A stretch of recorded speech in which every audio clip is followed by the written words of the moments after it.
Section 3, Pricing Decisions. Upon completing this module, you should know some of the issues related to pricing decisions in an international environment.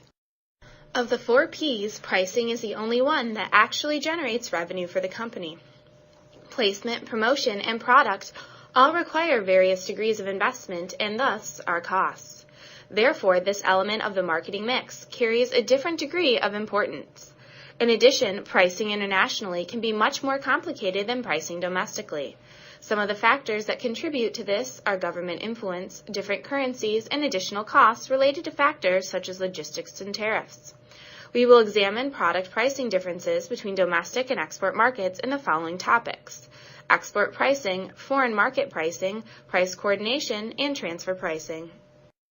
The international marketer has various options when creating a price plan. One option is using a standard worldwide price, which takes into account the average unit cost of fixed, variable, and export-related costs. Dual pricing differentiates between export and domestic prices. Dual pricing and standard worldwide pricing are simple to manage, easy to understand, and cover all the necessary costs. Market differentiated pricing is more complicated, however. This pricing method takes into account the demand for the firm's product as well as the competitive environment in which it is sold. If, for example, demand peaks in Germany but stalls in the Czech Republic, the firm will raise prices in Germany and lower them in the Czech Republic. Or, if the firm's Australian market sees a great deal of competitive pressure, the company will adjust the product's price in order to compensate. One of the biggest problems with market differentiated pricing is that it requires a lot of information, and information is costly to obtain and usually difficult to interpret correctly. There are certain costs associated with exporting that are added to domestic sales costs. For one, a product must usually undergo modifications when being exported, whether it is something as simple as translating the labeling or something more complex, such as modifying a hairdryer's circuitry to accept the importing country's voltage. A second category of exporting costs deal with operations. Selling internationally entails more overhead, transportation, marketing, communications, and other costs that go beyond the domestic operations. The third category of export costs are those incurred when entering the foreign market. Examples include tariffs and taxes, risks associated with the different buyers, and dealing in foreign currencies. Clearly, there are more costs associated with exporting than selling domestically. Since all countries are different, factors will vary from country to country, and thus affect the price accordingly. The variables that affect the price of exported goods are corporate objectives, costs, customer behavior and market conditions, market structure, and environmental constraints. Since each country will have its own mix and weight of these variables, a firm will need to practice price discrimination. Price discrimination is the act of charging different prices in different markets. For example, in the United States, the most inexpensive new General Motors car will sell for at least $9,000. However, the least expensive car GM sells in Brazil can be purchased for around $5,000. This is a result of competitive pressures from GM's top rivals, Fiat and Volkswagen, as well as other differences between doing business in Brazil and the United States.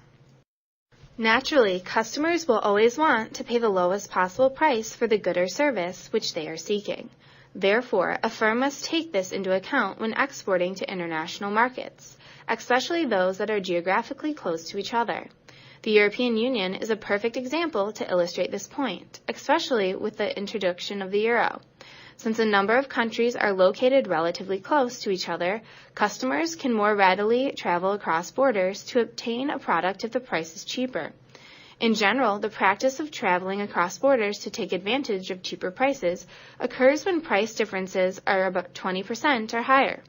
Since 15 countries currently use the euro, the situation is even trickier. Consumers can more easily compare prices and do not have exchange rate expenses. The recommended solution to this problem is price coordination. A firm must take into account market differences such as consumption preferences, competition, and government interference when creating the price. However, since these factors could create differences of up to 500% among countries, cross-border shopping will occur and eventually prices will likely fall to the lowest priced country's level. Thus, a price corridor in which a minimum floor and maximum ceiling is established should be implemented. This will allow flexibility in prices while still keeping prices within the 20% cross-border shopping level. Transfer pricing is the pricing of sales within a company. For example, General Electric has numerous subsidiaries and divisions worldwide. If the lighting division sells lights to the plastics division, this is called transfer selling. Transfer pricing and selling creates healthy competition within a company and prevents wasteful spending. However, transfer pricing across borders can be tricky. Taxes, import duties, inflationary tendencies, unstable governments, and other regulations affect a firm's strategy regarding transfer pricing. For example, if one subsidiary is located in a country that levies a high income tax, it would be beneficial to the company to sell goods at a higher price to that subsidiary and sell goods from that subsidiary to other divisions or subsidiaries at a low price. The same notion can be used when dealing with import duties, only in the reverse direction. Other issues in regards to transfer pricing relate to corporate citizenship and how the prices are perceived between a company's different locations in diverse countries. If a company regularly follows practices that reduce their taxable income in a host country, they are not practicing good corporate citizenship, and that could have negative consequences. Also, a company's subsidiary in a developing country might view the transfer price as very high, while the subsidiary in the U.S. sees it as low. By now, you should know that pricing goods for the international market can be very different from domestic pricing. There are many more costs involved, as well as a number of other factors that must be considered in order to come up with the appropriate price.